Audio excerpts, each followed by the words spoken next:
Hello, welcome to another episode of Mika's World Tour. I'm Mika and this is my world tour. It means that every week I'm going to travel somewhere around the world from this chair and talk to somebody in that location. Now we're going to leave our previous location, which was Ireland and Jason Byrne, and travel across the Atlantic Ocean into the United States, west coast of United States, Carson City, Nevada, and talk to my new very good friend, Ed Nadalin. Join me. I was lost in my head, looked around, there was no one there. I got out to breathe the fresh air. So, this is a very special episode, and this is a very personal episode for me because I'm going to talk to Ed Nadalin, who I haven't met before, I haven't talked with before, and I have chat with him a couple of times. And okay, the story goes like this. My dad founded Finland's first skateboarding shop, 1977, in Helsinki. And he invited a skateboarding professional from United States to visit Helsinki to show us how to do it. And that was Ed Nadalin. And the shop closed its doors 80 about, and my dad died 82. So I have no chance to ask anybody who that guy was. I have always seen the pictures, this guy skateboarding in front of my dad's shop. I reopened the shop and the brand 2017. I look at the pictures and then I remember that he was some kind of a champion. And I start Googling the world champions from 70s to skateboarding. And then I saw the name Ed Natalin and Google it. And I said, that's the guy. Then I found him on Facebook and he immediately answered me. Oh my God, I remember your dad and that kind of stuff. And he sent me a couple of stickers from the 70s that my dad gave him. And based on those stickers, we have made this logo. So he's been a huge part of my recent history. Anyway, I'm so glad to talk to him. I was about to ask him, but he asked me when he saw this world tour. He asked, am I going to visit the United States? And I said, I hope so. And then we agreed to do this. So this is my chance to talk with the man the first time. And I'm really interested about him, about his life, not so much about skateboarding, but I'm really interested about the guy and the place he lives.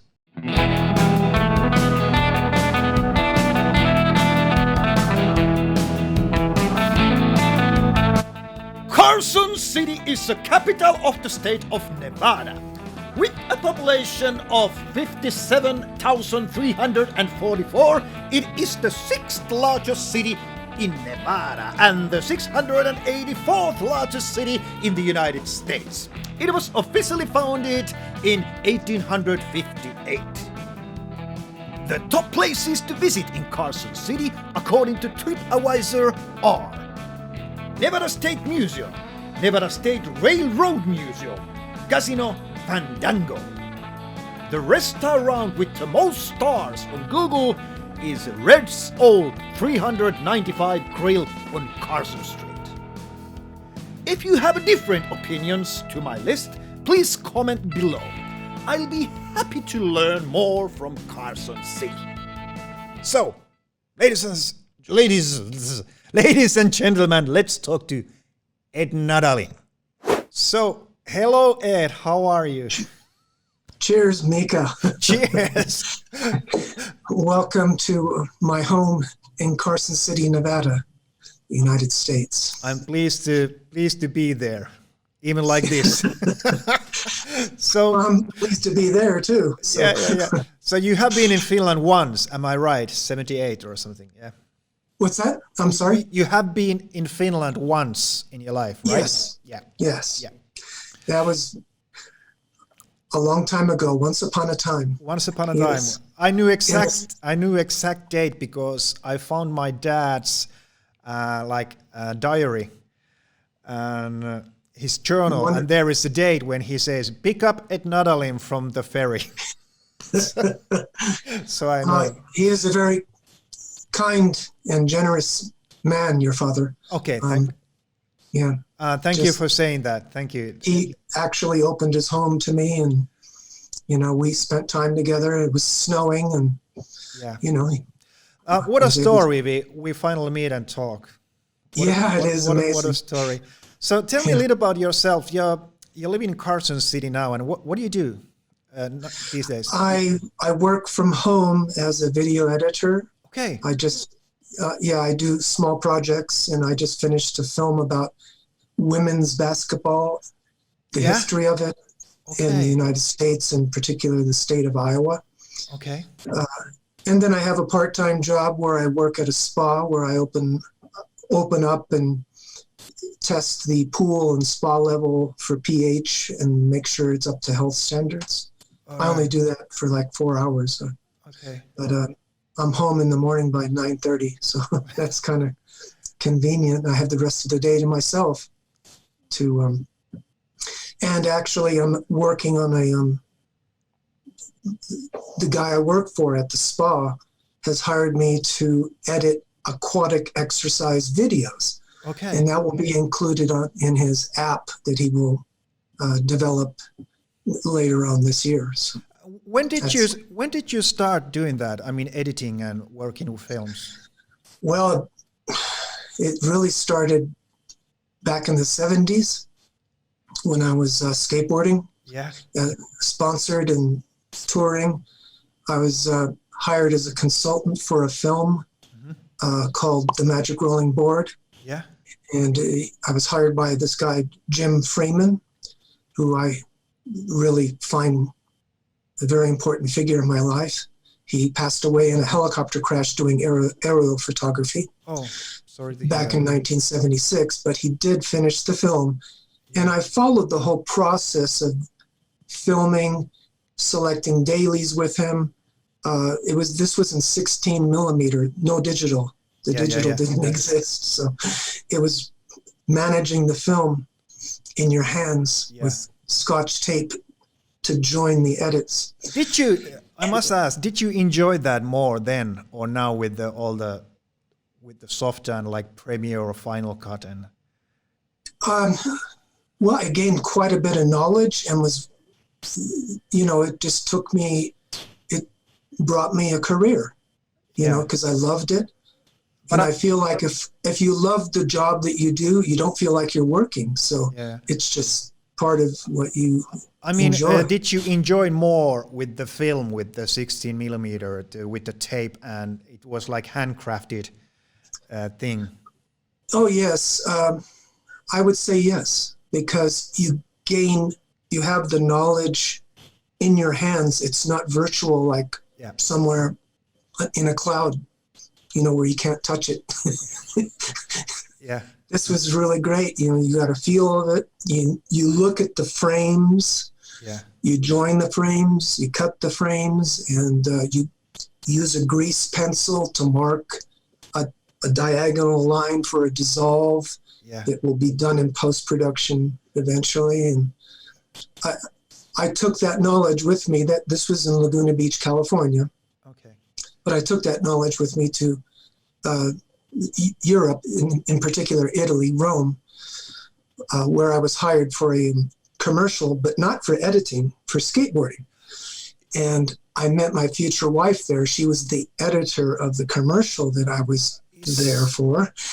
And basically, in a nutshell, we got married 2 years later, and I ended up being the film editor's assistant.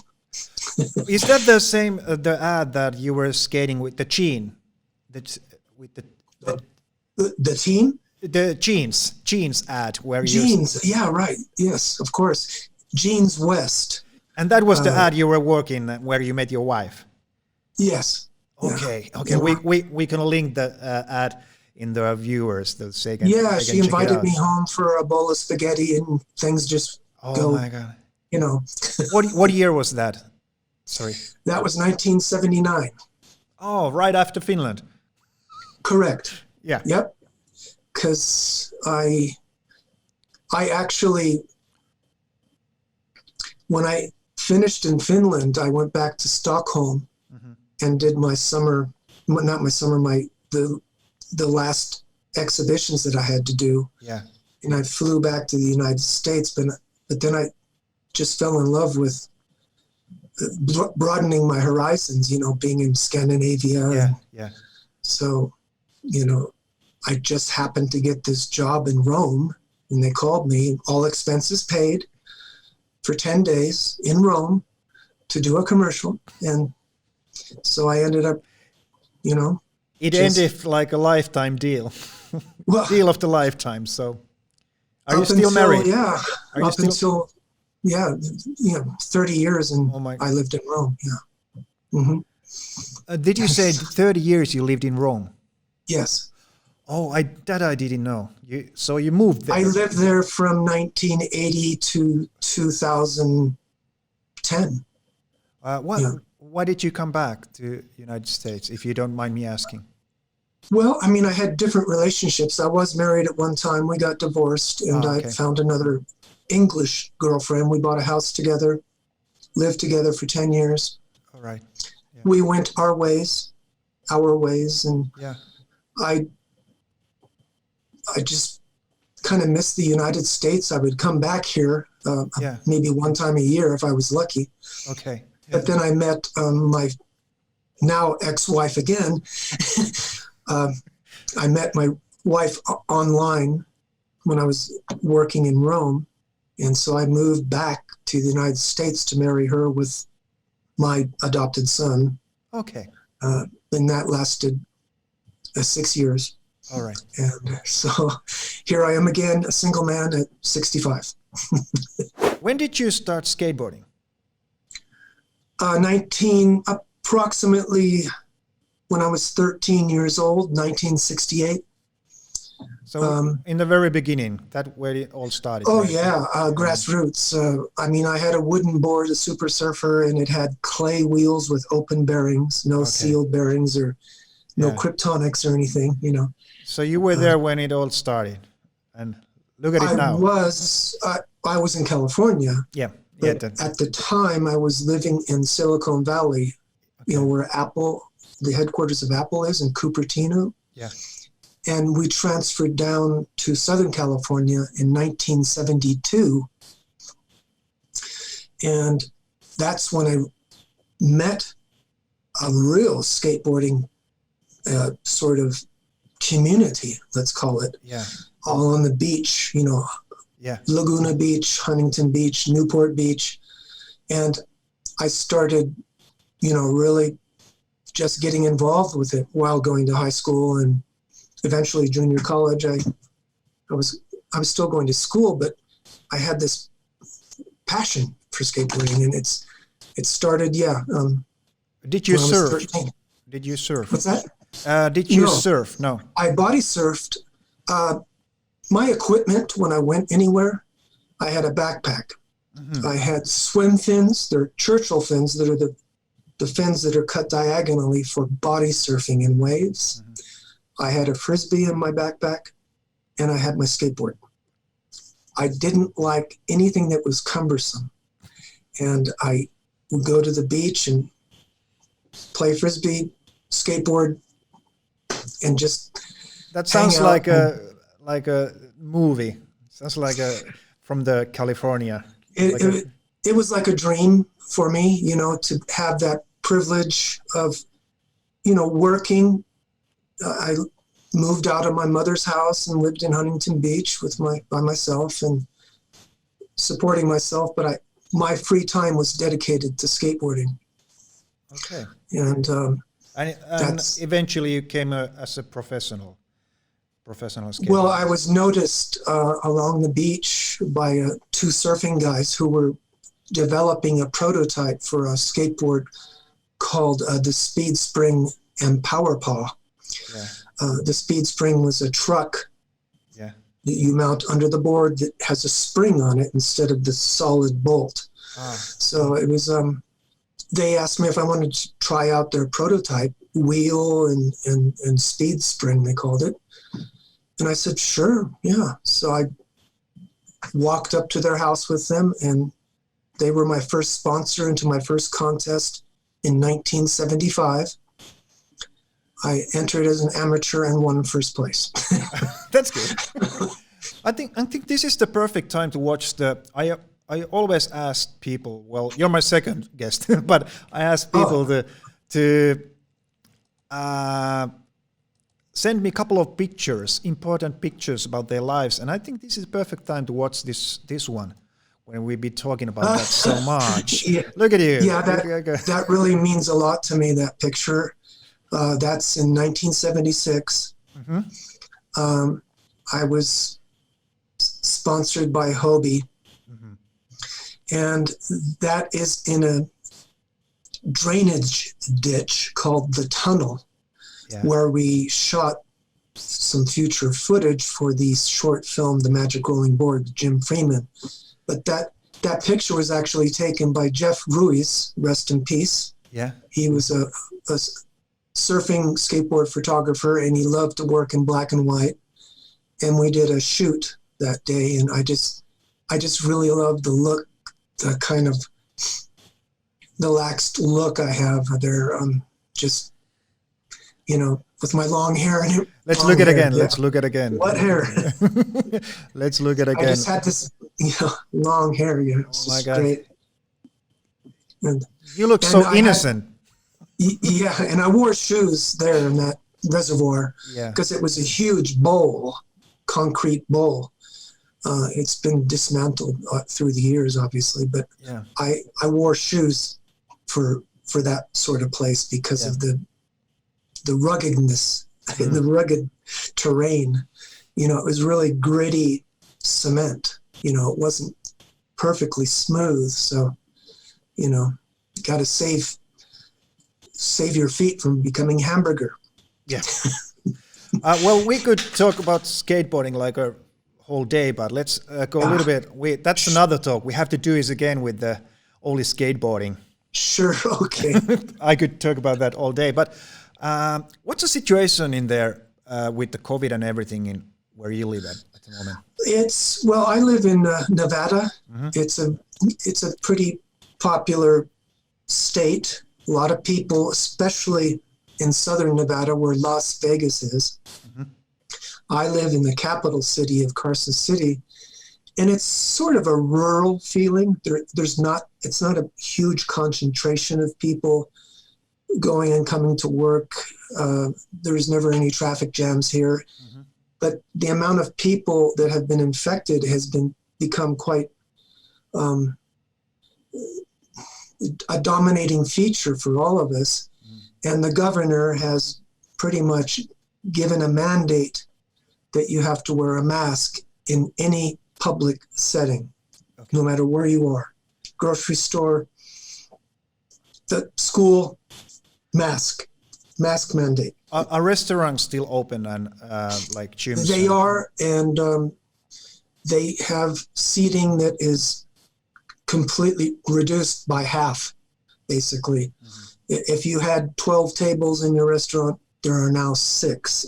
They're spaced apart. They have to be approved for the ventilation and things like that. And I haven't been to a restaurant in over a year, personally.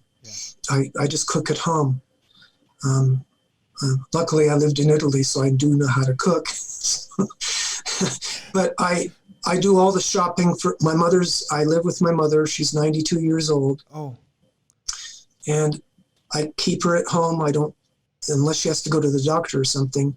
I put a mask on her and I escort her to the doctors. But I do all the shopping and cooking and things. And we're going to get our first vaccine shot actually this coming Saturday. Oh, that's good. That's good. Yeah. Yeah. So you both are. Yeah, but it's pretty intense, the whole feeling around, even where I work, everyone has to wear a mask. It's a health risk. The next picture you sent me, and this was very interesting, I think. It's this one. Yeah, okay. That's my grandfather on the front of the vehicle with the camera. Oh. So he was in a business also? Yes, and I think just by the way I look at things came through my grandfather on my mother's side. And he worked for a company, advertising company for Jam Handy in Detroit, Michigan. Yeah. Detroit, Michigan, even, 75 years ago, was the capital of the automobile industry. And he worked there doing advertising. And he's a cameraman. He was, rest in peace. And I think some of that somehow seeped through the DNA, which is why I work, we'll tie in with another photograph that you have there, I think. It helped me understand why I love to look through a camera. Yeah. I never had that context before. Yeah. And so when I got a hold of this photograph, I cried. Oh my God. Let's look at it again. When did you get a hold of it? Well, this is back in the 70s. My mom gave it to me because I was learning the film industry with my friend Jim Freeman, the cinematographer I was talking about before. Yeah. And she said, well, maybe you'll appreciate this, Ed. And you did. She gave me this flabby picture, and it wasn't even in a frame, and I had it framed, and That's a power of old pictures, because because now pictures are everywhere. You know what I mean? People are taking it with their phones. And in the digital age, yes, digital of course. age, but that's the power of old pictures. They are rare and they're sold to it, and you want to just look at them and jump into the picture. I always try. That's what happened. The black and white photograph of me standing on the skateboard. Yeah, that was shot with negative 35 millimeter film. Oh. Black and white. Yeah, the old stuff. I still had when you visit in Finland, and my father took a lot of pictures of you skateboarding in Helsinki, I still have the camera. No way, really? Yeah, it's Canon something. I can't remember which one it was, but I still had it. It's in my home. It's in my home. Maybe I put film on it someday. Yeah, that would be nice. Yeah. So you like taking pictures also? I do. Is the next one you send me, is it the one you have took yourself? Just put it online. Well, this one. Oh, yeah. Now, when I was living in Rome, I never really had a proper camera to work with. Mm-hmm. So I bought a very professional digital single lens reflex camera, a Canon EOS 64. And I bought a zoom lens with it. And I lived, when I bought this, I was living alone in Rome on the top floor, a terrace. I had an open balcony to look at clouds and storms or whatever. And I love the challenge of being there at the right moment or the right time.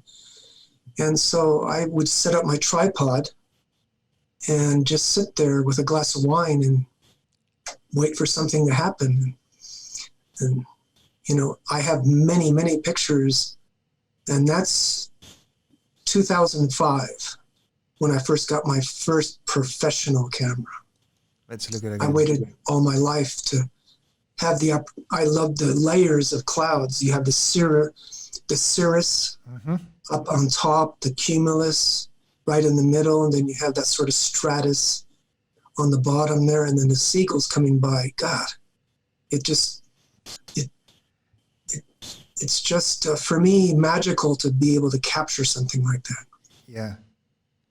And so that's a beautiful picture. It's flight and sort of in the midst of sunset, Yeah. It's from Rome, balcony of Rome. Balcony of Rome, correct. And I have hundreds of photographs of clouds and birds and sparrows. You should come here. I will take you to Lapland to take pictures about bears and. Yeah, I'll bring my tripod. Yeah. Okay. Remember your camera. Oh yeah, that's a good point. Yeah. What was your favorite places in Rome? Oh, It's an incredible city. Oh my God. I've been there only once, but it was like. yeah, you could live there and visit something every day for the rest of your life, and you wouldn't see everything. Yeah, but do you have a favorite era? Era? Yeah.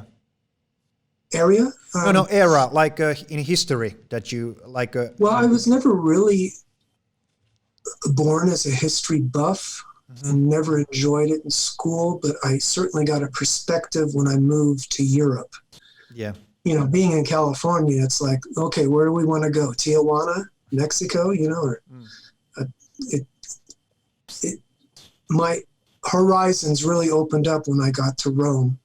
And luckily I had a friend of mine, she's English. Her name's Emma, and she's a tour guide in Rome. And so many days we would go out for a walk together, and she would show me certain things. And I think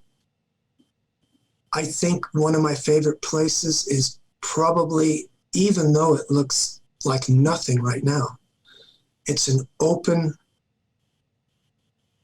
pit where the Circus Maximus used to be, where they used to have the chariot races. Yeah. And I could just sit there on the knoll that is, it looks like a huge football field with the sides that come up, you know, little knolls they call them. Yeah. And I could just sit there, and you have the backdrop of the ancient ruins, and this site where, you know, nothing's really left besides people who come there and walk their dogs and things, you know. It's that was amazing when I went there. It was just you walk from the Colosseum, you walk there, and suddenly you're like, oh my God, I'm here. It's about people 10 minutes away from the Colosseum.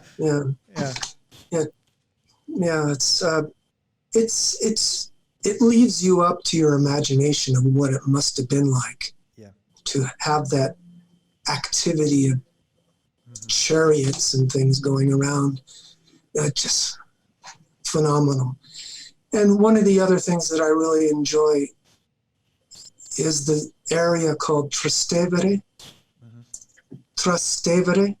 It's on the other side of the Tiber River, and all the old, you know, 19th century crumbling buildings that have been there, you know, for quite a few years, let's say.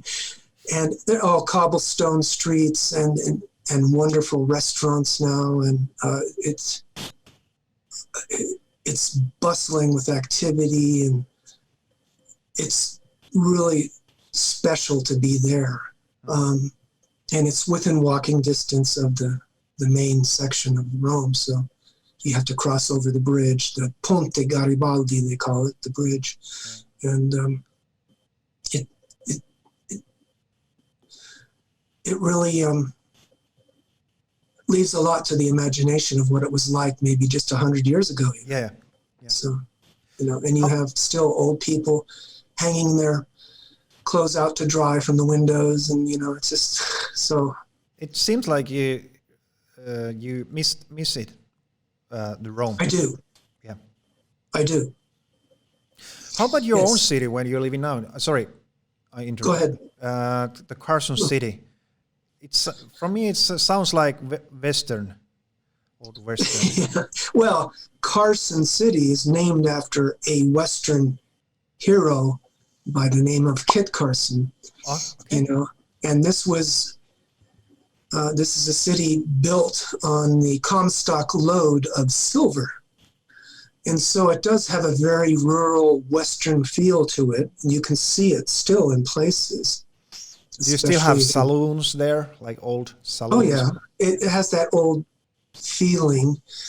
And, even Mark Twain, Samuel Clemens lived here for a while, Oh. So it's an interesting place, historically speaking. Mm. But where I live is not in the center of town. It's just outside, maybe a 10-minute car drive Okay. in these suburbs, let's call them. Yeah. And it's just kind of innocuous. It's just a neighborhood. Mm. It doesn't really mean anything for me. So to get meaning of what Carson City is about, you have to go into the center of town and understand and go through the museum. You see the Capitol, and it's a extremely interesting place. One of my dreams in my lifetime is a drive through from East Coast to the West Coast. Road 60? What is it? Route 66. Route 66. Does it go near Carson City? No, that's further south. Further south. Okay. Further south, about 600 miles south of Carson City. Okay. Going Maybe I do that and then do the little bit detour. Okay, yeah. Well, I'll see you here. Actually, that brings me to the next. Actually, this is now I understand this picture better, and that's because of your italic history. Probably is this one, right? The food. Yeah, the food. This is a salad that I would make on a regular basis with little plump cherry tomatoes. That's basil you see on the top. Oh my. Arugula or rughetta, Parmesan cheese and balsamic vinegar. And I lived on pasta and salad when I lived in Rome. Oh, the next thing I'm gonna I asked you to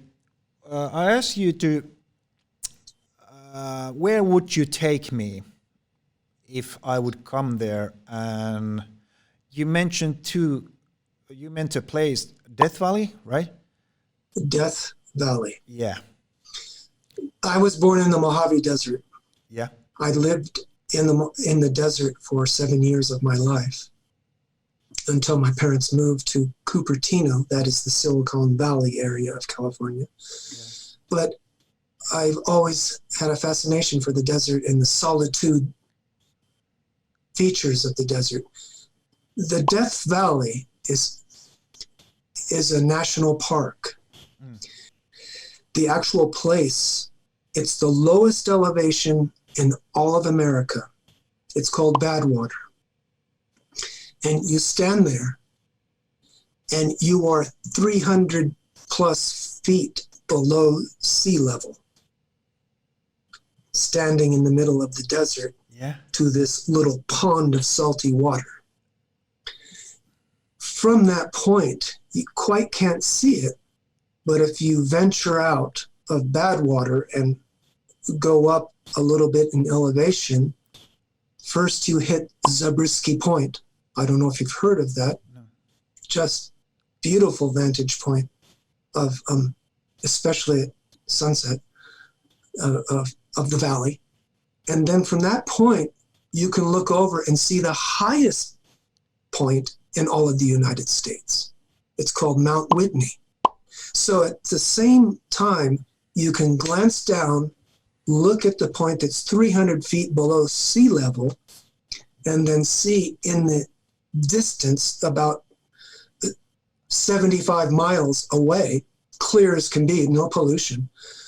And you see the peak of Mount Whitney, which is 14,000 feet. So the dynamics of the geography is mind-boggling. And so I would love to share that with anyone that comes to America, especially because it's in a day's drive from where I live. But It's spectacular. And boy, does it get hot there. The best time to visit is in the winter. It gets like, well, in Fahrenheit, probably 112 degrees during the day. It's vacant. No one's there. I mean, it's too hot, you know. The wintertime, everyone, the elderly folks come with their campers and do all the, you know, it's a great place to be in the wintertime. Yeah. So that is certainly one place that I would really love to share with someone who's never seen it, and give them an interesting perspective of California and how diverse California is. Yeah. So from that, I would go to the Pacific Coast Highway in California, which goes from north to south, from San Francisco, or even from Oregon all the way down to Los Angeles. Yeah. And it goes through some of the most spectacular natural scenic views that you can ever imagine, with the Pacific Ocean, cliffs, and it goes on for miles. You know the Mavericks? Mavericks is in that's the Mavericks is in Half Moon Bay. Okay. So the people watching, that's the place where there is a massive waves where there's correct waves. Yes. Yeah, that's near a place called Half Moon Bay, the Mavericks. You know, that's quite intense. Santa Barbara has some amazing surf there as well. But the whole Coast Highway, you go through little towns and then you get out. It's just awesome. What my grand plan is? I'm doing this tour now online, but the season 2 is going to be, I'm really going to go all these places. Okay. So Netflix, hello. I wish I could afford to do that with you. Well, maybe Netflix going to pay almost. Great. Yeah, you just have to write an interesting, enticing. Maybe you can document the whole thing. You know, you can be the editor or the film cinematographer. Cameraman. Yeah. Yeah, I would buy a special camera for that one. That's Netflix. Sure. They have to have a good one. Yes. But then I ask you some historic figure you admire in your history or your country history. You kind of you answered it already, didn't you? Yeah, he's one of the most important people for me who actually affected my life. Like I said before, I'm not a real history buff. I don't study history, but the history of my life and being where I have been, that Jim Freeman is probably my number one. He took me under his wings, taught me a skill that changed my life. Yeah. And he was so talented. He had the McGillivray Freeman Film Company, and they basically shot surfing films and like 5 Summer Stories and things of that nature. Beautiful slow motion photography, unique to the film industry. They were widely appreciated for their skills, and now they do, Jim aside because he passed away, but Greg McGillivray, part of the 2 founding members of the McGillivray Freeman Films, they specifically do IMAX films now. Okay. Yeah. They shoot documentaries of anything from sea life to whatever in IMAX. And I don't know if you're familiar with it, but the negative is about the size of a postcard. About that size, 70 millimeters stretched out horizontally. And when it's projected on a 5-story tall screen, he changed the business. He changed the technical landscape of filmmaking. What is for the public? What is his most well known? His work. You think? His work? Yeah. Oh, well, certainly in the surfing realm, it would be 5 Summer Stories. 5 Summer Stories. Yeah. And when he was hired to do aerial photography from a helicopter, his probably most magical film is called To Fly. Yeah. And there's also Jonathan Livingston Seagull. That was adapted from a book, made into a film. He did all the aerial photography of seagulls flying in the story, and the music was by Neil Diamond. And so he was a multi-talented cinematographer. He didn't do just surfing films or skateboarding films. He was hired to do, because of his skill in the maneuver of the camera. That's many. Especially from a helicopter, which is how he died. Yeah. He died in California in the town of Bishop, shooting a television commercial, mechanical failure. But, I can delve into the history books and pick out other people, poets. No, that's good. Hey, good. That's your decision. That's perfectly. It just transformed my life. Yeah. So I was just thinking that's many cases. That's the case that when you do something specific, like shooting surfing, you have to invent new ways to do it, and then the whole industry is gonna use it. And but they start from the need to do something, film something specific. If you need what I mean. Another tongue twister. There you go. Yeah. Jim Freeman actually built his own cameras to shoot high speed.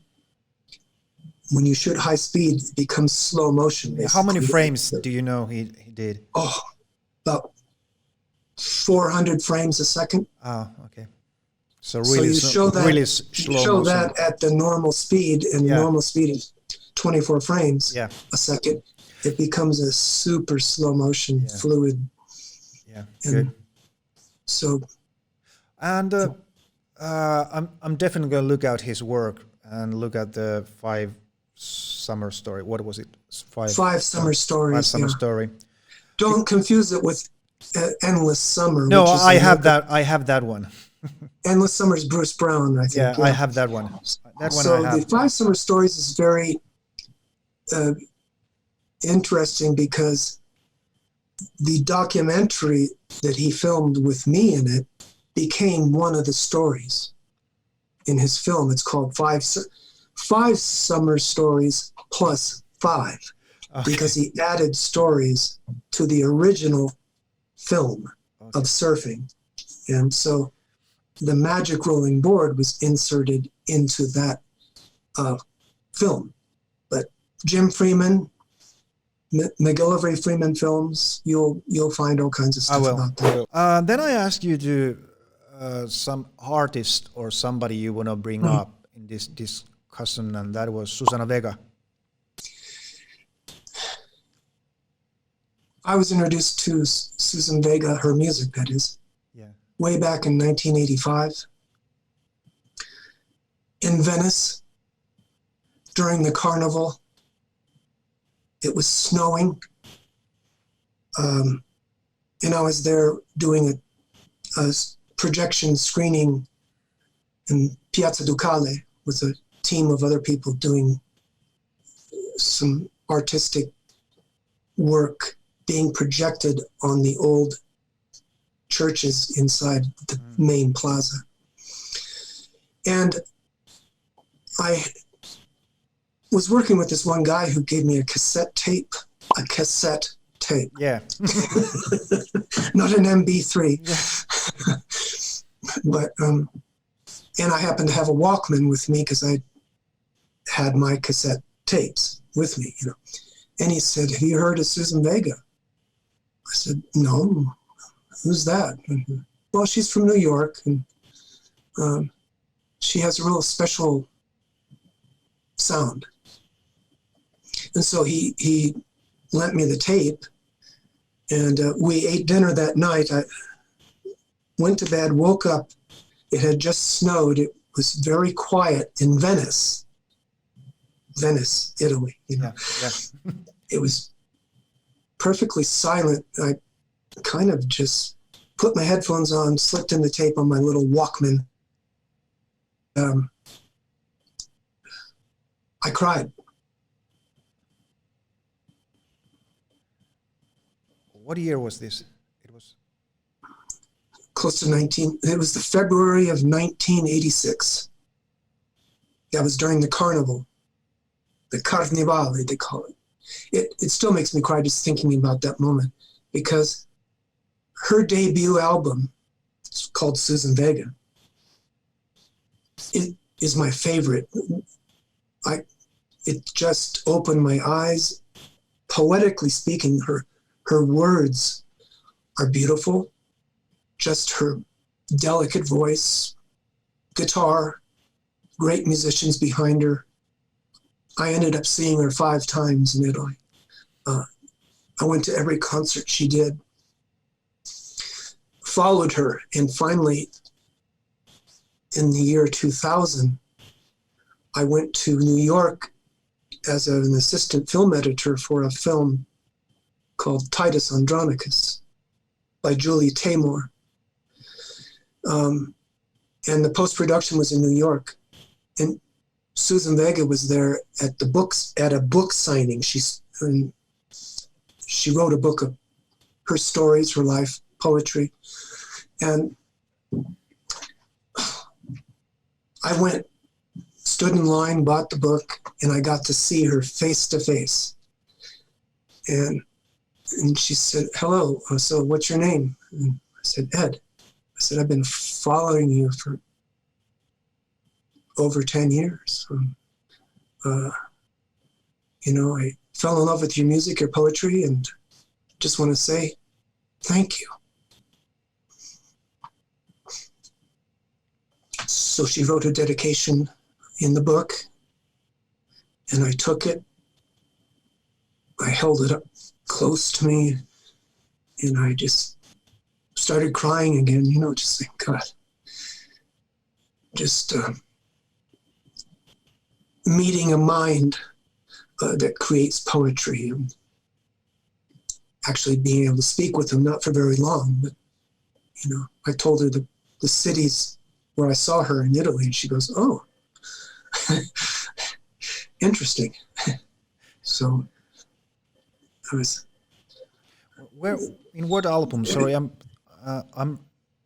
certainly familiar with Suzanne Vega, but for me It's her first album that is the most poignant for me. Yeah. And the second album is extremely good as well, called Solitude Standing. But the first one is just Suzanne Vega, and it has Which the one song, has a song called Luca? That's Solitude Standing. Yeah. Yeah, that's the second album after her debut album. Okay, I have to look out the first one. Yeah, the first album's more acoustic oriented. It has a very raw feel to it, but it's still, with the band. And then the Solitude Standing became even more produced, like, she's on her way sort of thing. She wrote the song Luca and became a hit. But probably the most famous song from the first album is Marlena on the Wall. Cracking, Freeze Tag, or other songs that are just beautiful. And she's very important to me, musically speaking. I listen to all kinds of music. I listen to classical music, jazz, it doesn't matter. I'm all over the place. But that particular moment in my life, it just hit the right tone and frequency in my life. I just wanted something that would make me feel just like I was in tune with my feelings and how she was giving me that opportunity. Yeah. That's really precious. Yeah. That's really personal. That's as an artist, well, Yeah. stand-up comedian or theater. Yeah. That's the main goal, to touch people. that's Well, that's what I'm dreaming yeah, of. I'm sure you get moved and are very delighted when someone, compliments you on a performance or something of that nature. And you put hard work into making it happen, and there's not much you can do. You're live, That's the most of the hardest. time. That's really hard in this pandemic that you don't that was taken off away from me. Yeah. Yeah. Yeah. Yeah. Yeah, the events, the musical events, live performances and things like that, I mean, they kind of just disappeared. Yeah. Listen, I really appreciate it. This was a really big thing for me, and I wish you all the well. Also for me, I'm glad I could be part of contributing to your project, the world tour. My world tour. Something to do in this year because I have no gigs and everything. So here you are, right in the middle of Nevada in the United States. So that's true. I saw the highest point and the lowest point of America.